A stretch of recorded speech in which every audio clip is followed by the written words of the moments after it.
Sementara itu pemirsa, di Kabupaten Oku Timur, PPK Martapura baru rekap 60% total perolehan suara karena terkendala aplikasi Sirekap alami gangguan login.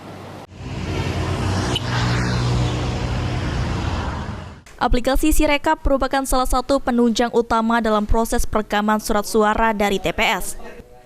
Dalam aplikasi tersebut berisikan daftar hadir DPT, DPK, dan DPTB, foto C1 pleno, berita acara kejadian khusus serta daftar kehadiran saksi dan pengawas.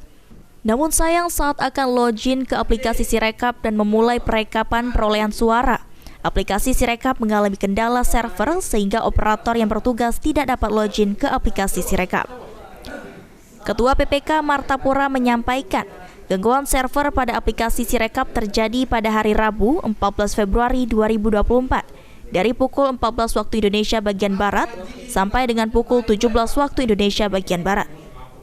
Gangguan tersebut berimbas kepada terlewatnya tahapan input foto C1 pleno ke aplikasi Sirekap yang berisikan jumlah perolehan suara di setiap TPS. Lebih lanjut, Erwin menerangkan untuk melengkapi perekapan surat suara hingga 100%, PPK Martapura akan berkoordinasi dengan KPU Oku Timur untuk mencari solusi sehingga perekapan perolehan surat suara dapat dilaksanakan hingga tuntas. Izin Pak, selama proses pemilu kemarin di wilayah PPK Martapura, apakah ada kendala Pak?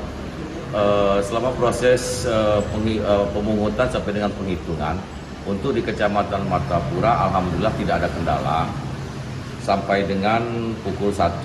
Tetapi pada saat memasuki penghitungan suara atau perekapan, server mengalami down dari pukul 14 sampai dengan pukul 17 sore. Akibat dari server down itu, maka akan terjadi Sirekap baru 60% mencapai untuk diupload. Solusinya seperti apa nanti Pak? Solusi yang kami hadapi, kami tetap berkoordinasi dengan pihak KPU menghadapi hal-hal yang seperti itu, karena mengingat juga pada saat ini para anggota KPPS maupun PPS dalam keadaan lelah.